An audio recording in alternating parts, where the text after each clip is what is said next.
সে অনেক দিন আগের কথা। একবার এক বাঘ এবং এক সিংহের দেখা হয়ে গেল একটি বনে।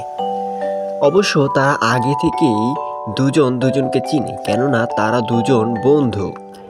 এবার দুজনের মাঝে কথোপকথন শুরু হলো। কার কি অবস্থা, কিরকম দিনকাল চলছে, কিরকম শিকার হচ্ছে।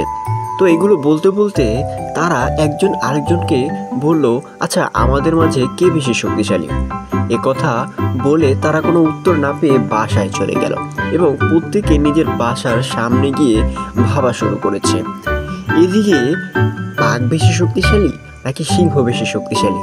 এটা নিয়ে তো প্রতিদিন অন্যান্য পশু পাখিদের মাঝে আলোচনা সমালোচনা এবং মিটিং হয়ে থাকে। কেউ বলে বাঘ বেশি শক্তিশালী, আবার কেউ বলে সিংহ বেশি শক্তিশালী।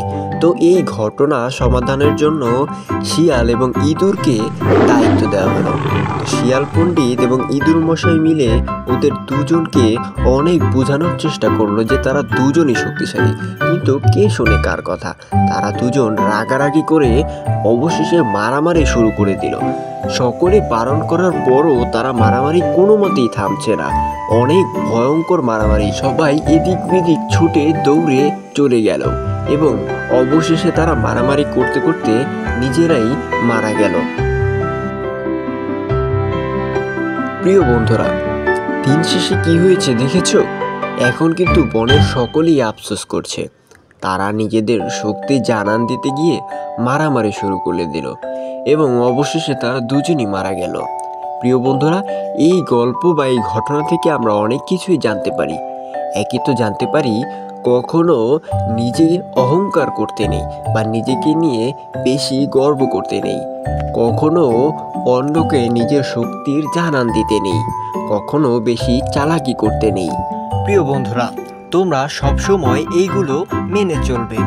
তোমরা কখনো মিথ্যা কথা বলবে না, সদা সত্য কথা বলবে। কখনো কারো সাথে কোনো প্রকার মারামারি করবে না। ভুল করলে সেটা অবশ্যই সমাধানের চেষ্টা করবে। বড়দের উপদেশ সব সময় মেনে চলবে। অন্যায়কে কখনো প্রশ্রয় দিবে না। নিয়ম কানুন মেনে চলবে।